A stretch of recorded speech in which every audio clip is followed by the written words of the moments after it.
Mohon maaf Pak, sekarang bukan tak tahu kalau yang haram akan masuk neraka, tahu semua. Tapi ucapan itu hanya sama dengan ucapan beliau, hanya ada di mulutnya, tak tembus ke hati. Bahwasanya setan itu musuh kita. Sudah tahu semua kan? Sudah tahu. Inna syaitana lakum aduwwun.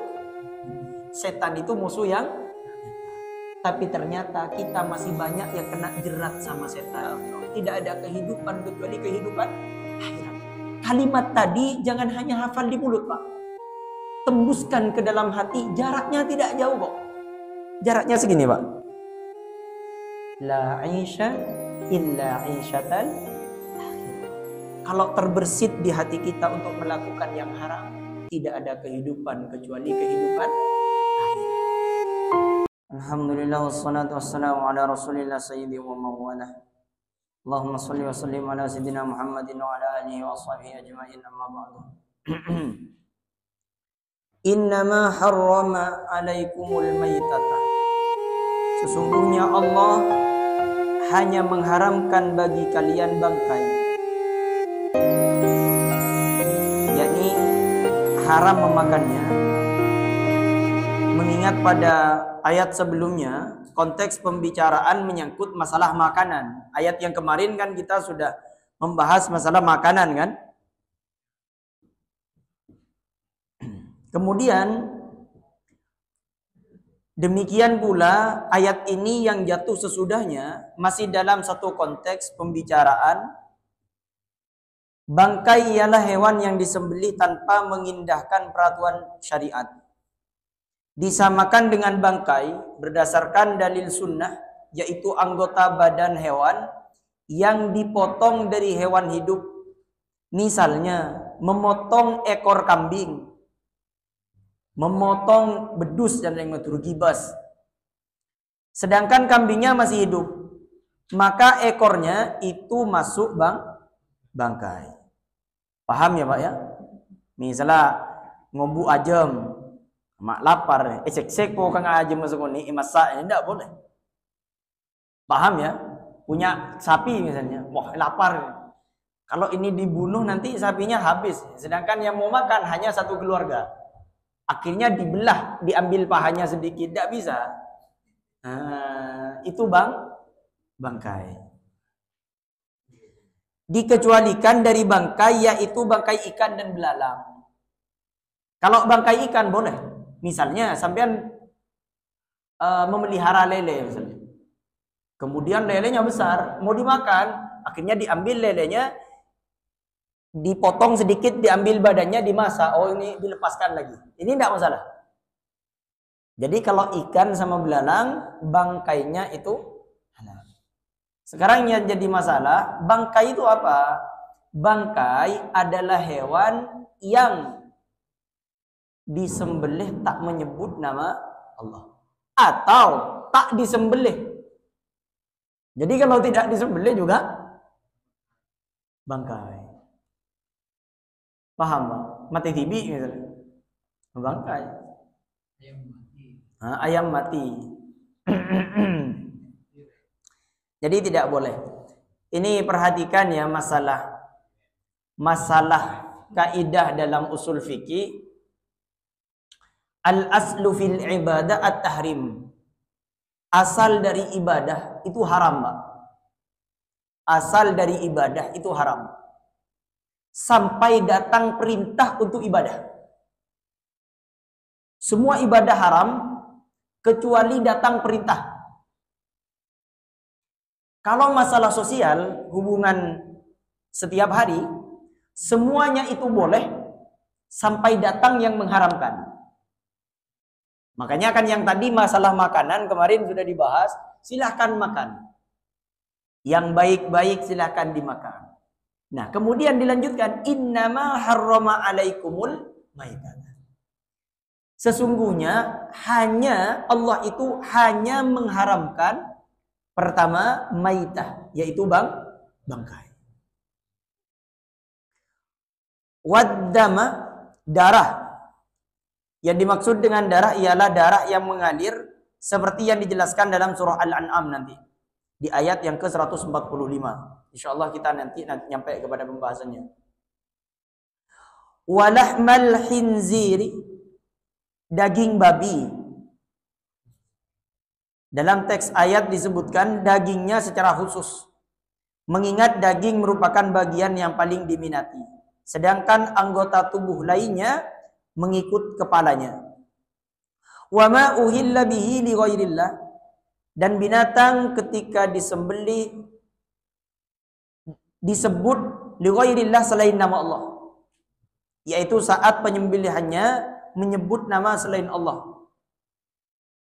Kata ihlal dalam teks ayat artinya mengangkat suara. Kata ihlal, uhillah ini, dahulu orang-orang jahiliyah menyebut nama sesembahan mereka dengan suara keras saat menyembelih kurban buat berhala-berhala mereka. Dulu orang-orang jahiliyah ketika mau menyembelih itu menyebut nama Tuhan-Tuhan mereka. Saya sembelih dengan nama ini, saya sembelih dengan nama ini, tidak usah. Jadi cukup bismillah, menyebut nama Allah. Ingat Pak, ketika menyembelih tidak dianjurkan untuk membaca bismillahirrahmanirrahim, karena pembunuhan. Cukup bismillah saja. Bismillah. Kemudian famanitturrah, nah ini, tetapi barang siapa dalam keadaan terpaksa memakannya. Kalau terpaksa, yakni keadaan darurat memaksanya untuk memakan sesuatu dari apa yang telah disebutkan di atas tadi, padahal sudah jelas keharamannya, tetapi terpaksa ia memakannya. Ghayra baghim, sedangkan dia tidak melakukan pemberontakan, yaitu memisahkan diri dari jamaah kaum muslim, dengan kata lain memberontak terhadap perintah yang sah.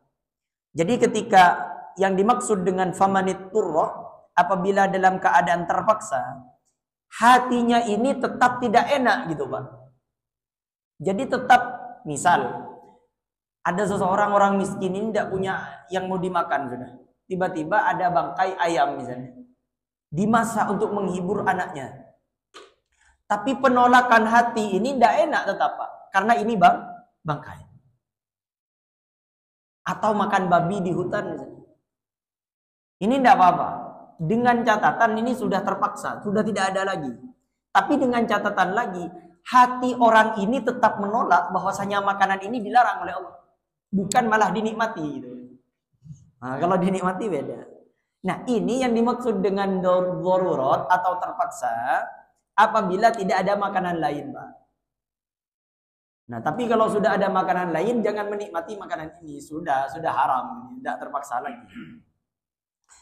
Ghayra bawin, sedangkan dia tidak melakukan pemberontakan. Wala adin, dan bukan pula sebagai orang yang melampaui batas, yakni berlaku sewenang-wenang terhadap kaum muslimin dan mengganggu stabilitas keamanan.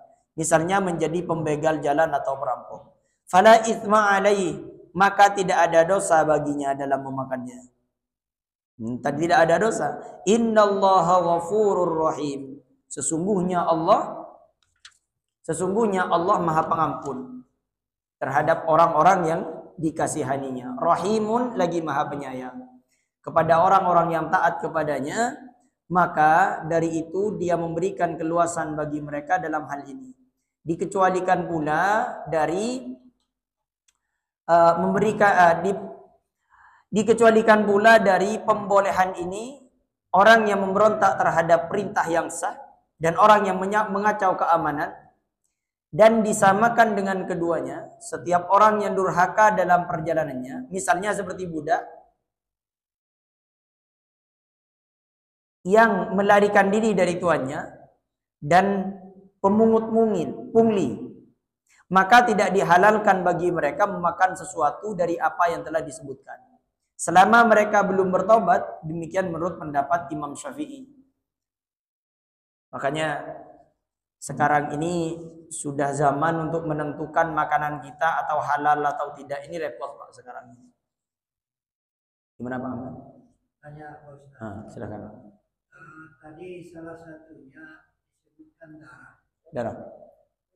Saya beberapa kali melihat orang menyembelih, ada ayam atau Hmm? kambing, darahnya kan ditampung, dibekukan. Ada yang konsumsi sendiri, ada juga yang dijual ke pasar. Itu persis hati. Itu termasuk haram. Haram. Haram. Darah itu haram semuanya. Tapi darah di sini yang dimaksud adalah mengalir, paham kan? Mengalir. Dulu waktu saya ngaji masalah pembahasan darah ini, Rasulullah itu ketika dulu kurban, itu Rasulullah mengambil hati hewannya, itu tidak dicuci, langsung dibakar. Tapi sebagian pendapat ada yang mengatakan masih dicuci dulu. Nah, tapi yang dimaksud darah yang sepakat ulama yang haram itu yang ada di sini yang mengalir. Kalau sudah yang ada di hewan, ada ulama yang berpendapat tidak najis. Yang di badannya ya. Yang saya sebut tadi. Ya, itu kan mengalir, Pak Anda.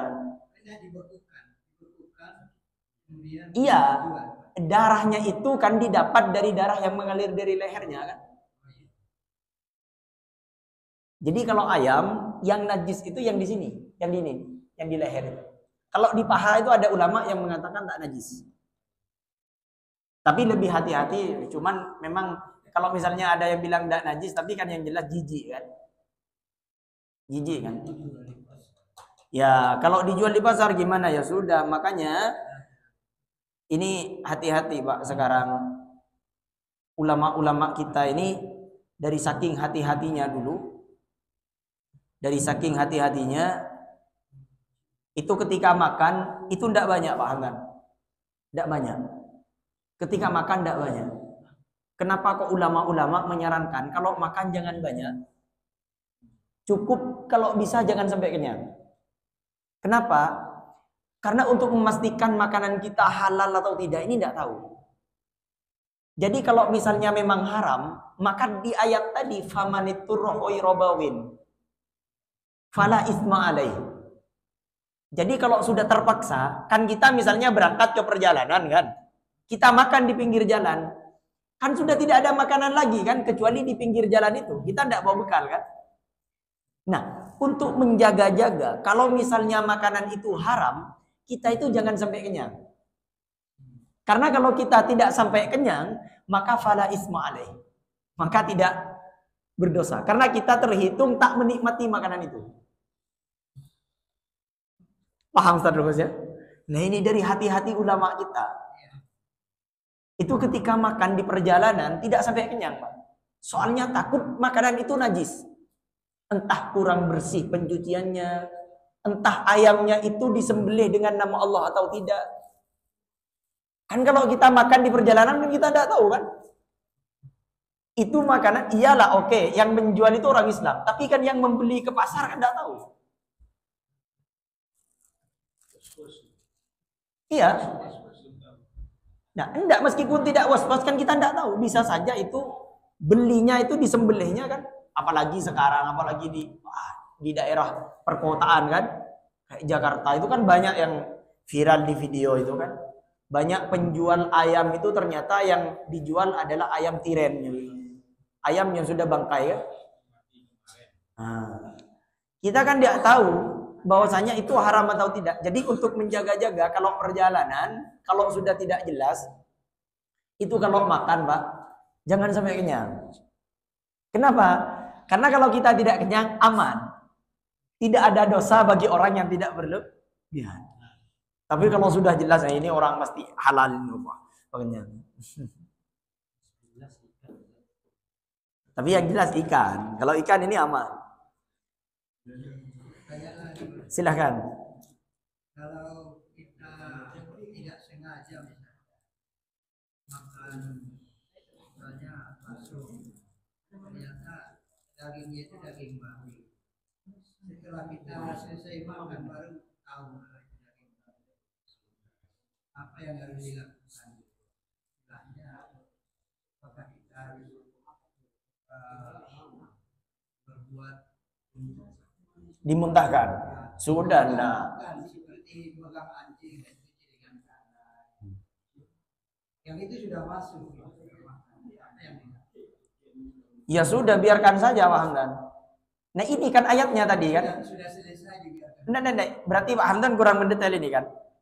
Jadi perhatikan di sini, yang Allah haramkan pertama maitah, bangkai. Yang kedua waddamah, dan darah. Yang ketiga walahmal hinzir, dan daging babi. Haram. Nah, gimana Ustadz?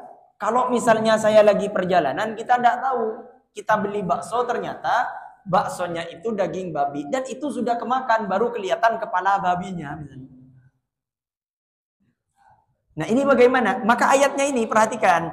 Famanit turroh, tetapi barang siapa yang dalam keadaan terpaksa memakannya.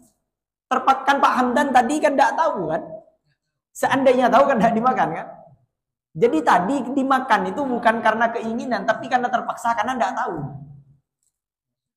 Akhirnya dimakan. Maka wairabawin, sedang mereka tidak berlebihan. Artinya dirinya ini wairabawin memberontak ketika melihat babi itu, dia tidak mau gitu. Nah ini bukan malah dinikmat, oh ini enak, ini enggak. Astagfirullah, kok saya makan babi. Wala adin, dan tak berlebihan.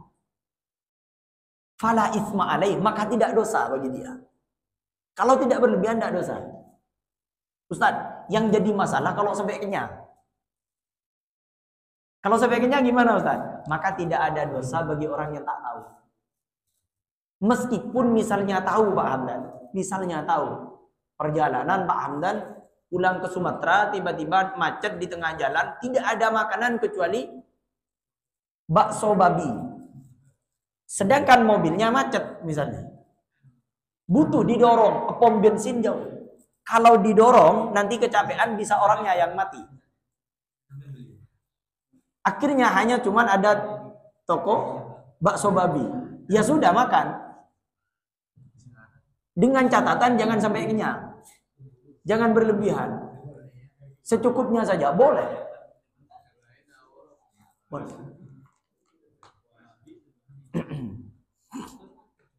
Paham Hamdan ya? Terus bagaimana caranya Ustaz?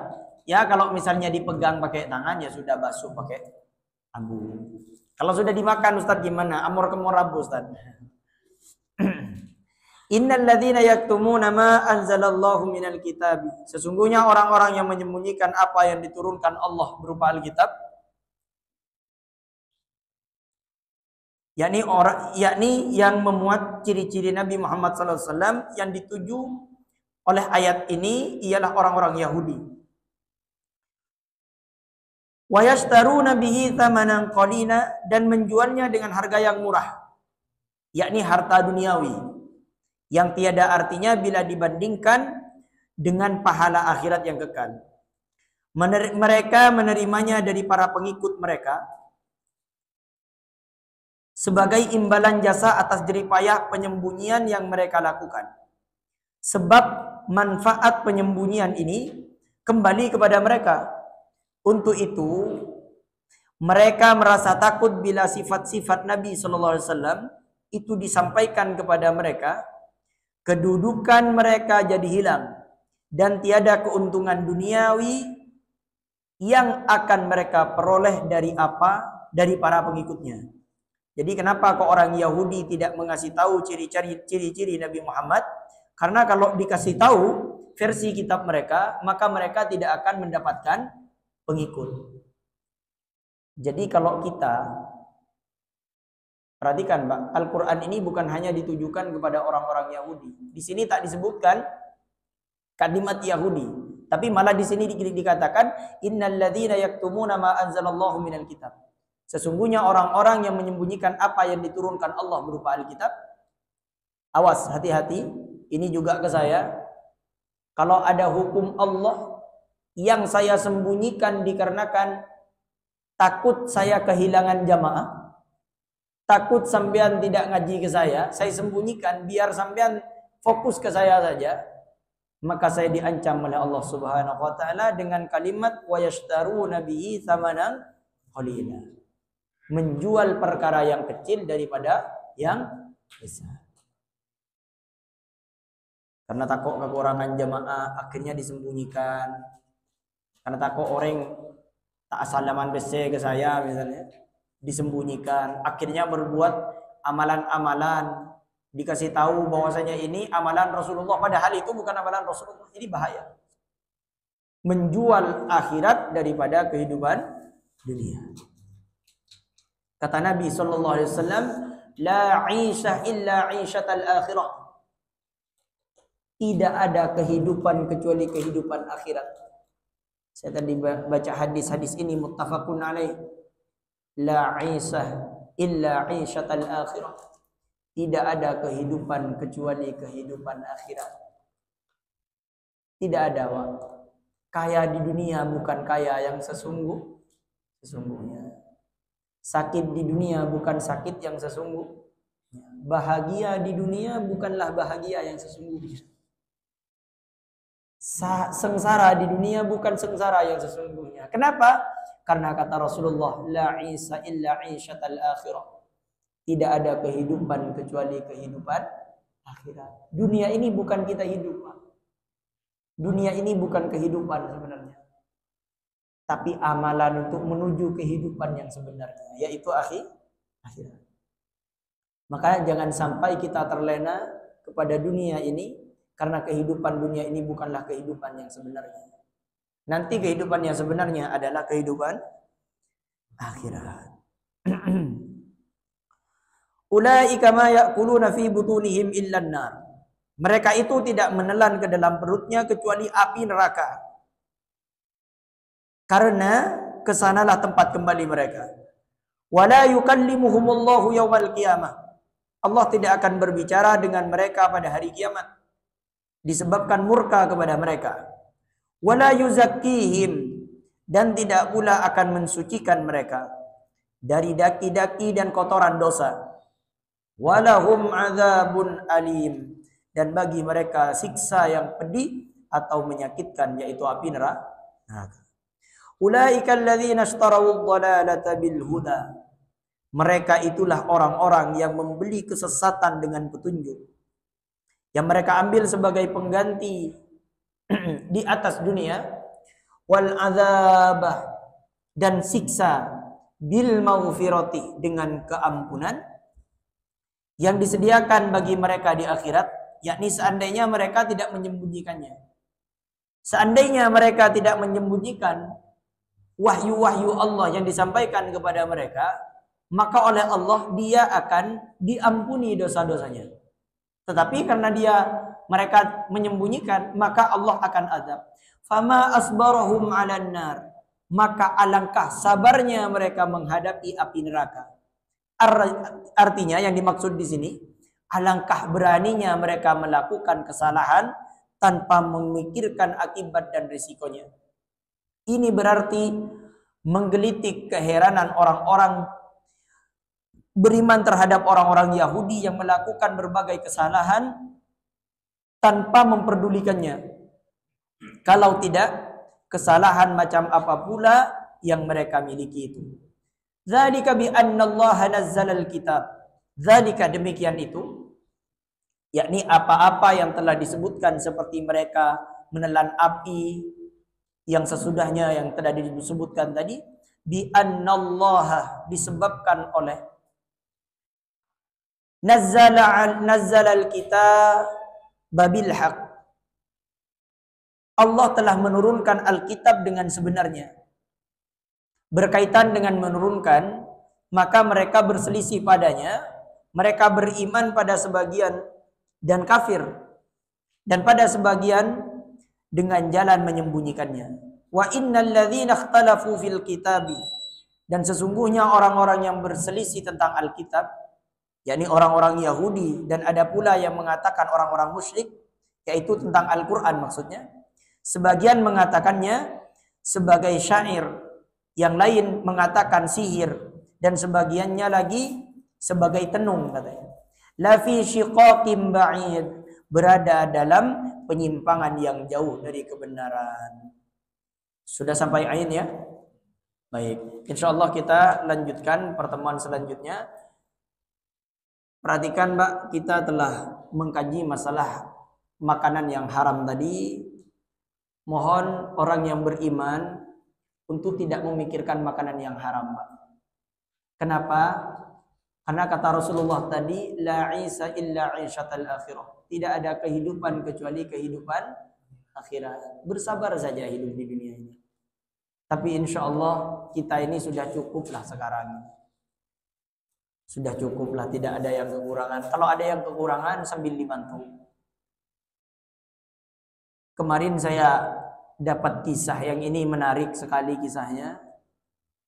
Ada seorang kiai. Kiai ini memelihara burung beo, Pak. Tahu beo, Pak? Sama si kiai ini setiap pagi diajari burung beo ini. Hati-hati, pemburu datang. Jangan kau makan. Hati-hati, pemburu datang. Jangan kau makan, kau akan ditangkap. Sama si kiai ini diajari si burung beo ini diulang-ulang. Hati-hati, pemburu datang. Jangan kau makan, kau akan ditangkap. Singkatnya, Pak, setelah berjalan berapa hari, burung beo ini karena diajari sama si kiainya, burung beo ini fasih mengucapkan kalimat tadi. Hati-hati, pemburu datang, jangan dimakan, kau akan ditangkap. Setelah fasih, akhirnya sama si kiainya ini dilepas burungnya. Di belakang pondok kiainya, ini ada sebuah pesantren, ada sebuah hutan, Pak. Yang di belakang ini banyak burung beonya juga. Dilepaskanlah burung beo tadi, nyampe di dalam hutan, burung beo ini berucap, hati-hati, pemburu datang, jangan dimakan, kau akan ditangkap. Diulang kalimat ini sampai seluruh burung beo yang ada di hutan itu bisa mengikuti kalimat yang diajarkan oleh beo yang dipelihara oleh si kiai. Singkatnya, ada seseorang pemuda yang datang ke pondok itu mau belajar ilmu agama. Kiai, saya mau belajar ilmu agama. Angkatlah saya jadi muridmu. Baik nak, kalau kamu mau jadi murid saya, mudah caranya. Apa Kiai? Kamu lihat di sana itu ada sangkar burung. Itu sangkar burung beo. Kalau kamu mau jadi murid saya, syaratnya mudah. Di belakang pondok saya, ini ada sebuah hutan, yang mana hutannya ini banyak burung beonya. Kamu tangkap satu saja, tidak usah banyak-banyak. Tangkap satu. Kalau kamu bisa menangkap, kamu masukkan ke sangkar ini, kamu sah jadi murid saya. Baik Kiai, saya berangkat. Diambillah jerat sama umpan, masuk ke hutan, tiba-tiba seluruh burung beo berkata, hati-hati, pemburu datang, jangan dimakan, kau akan ditangkap, katanya. Loh, ini sama si pemudanya ini heran. Loh, ini kok rahasia saya kok ketahuan kalau saya mau nangkap burung beo. Akhirnya, jangan-jangan saya ini mau di ngeprank sama Pak Kiai ini kan. Ya.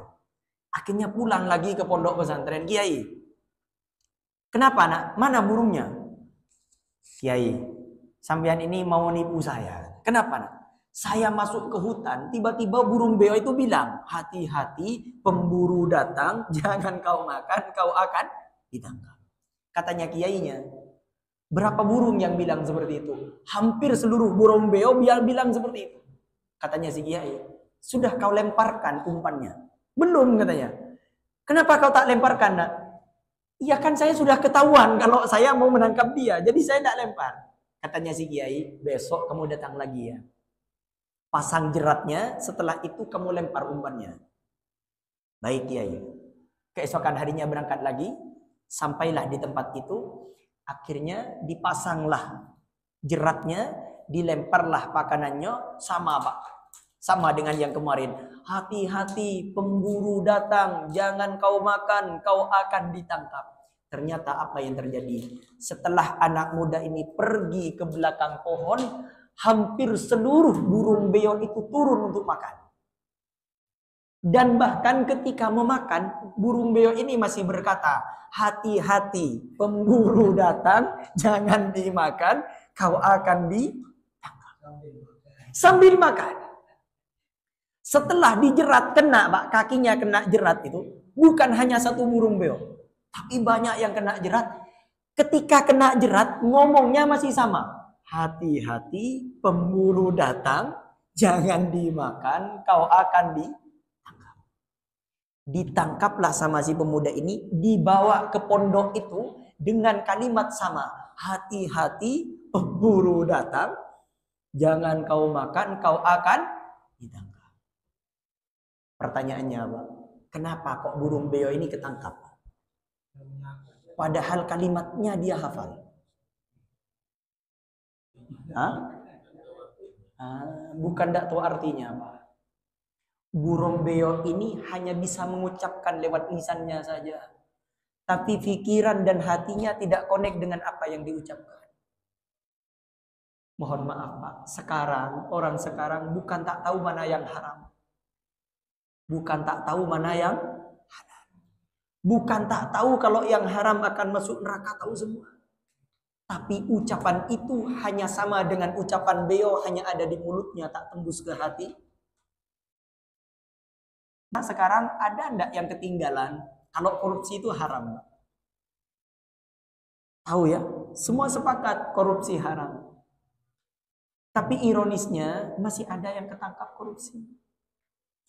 Ada enggak yang ketinggalan zaman, yang ketinggalan kabar orang beriman bahwasanya setan itu musuh kita? Sudah tahu semua kan? Sudah tahu. Inna syaitana lakum aduwwun. Setan itu musuh yang nyata. Tapi ternyata kita masih banyak yang kena jerat sama setan. Kenapa? Karena kalimat itu hanya ada di mulut kita, tapi tak tembus ke hati kita. Mohon izin untuk nutup adzan ini. Mari Pak latih sampai kita meninggal. Allah berikan umur kepada kita hanya 60 sampai 70 tahun kata Rasulullah. Dan kata Rasulullah tadi hadis muttafaqun alaih, la 'aisha illa 'aishatal akhirah. Tidak ada kehidupan kecuali kehidupan akhirat. Kalimat tadi jangan hanya hafal di mulut, Pak. Tembuskan ke dalam hati, jaraknya tidak jauh kok. Jaraknya segini, Pak. La 'aisha illa 'aishatal akhirah. Kalau terbersit di hati kita untuk melakukan yang haram, tidak ada kehidupan kecuali kehidupan akhirat. Enak di dunia belum tentu dia tembuskan, Pak. Kalimat la 'aisha illa 'aishatal akhirah. Jangan sampai sama seperti beo. Hati-hati pemburu datang, jangan dimakan, kau akan ditangkap. Tiru kalimatnya, tapi tembuskan ke hati kita. Hati-hati setan telah datang. Nanti politik kan hampir pemekasan. Hati-hati pemburu datang gitu kan.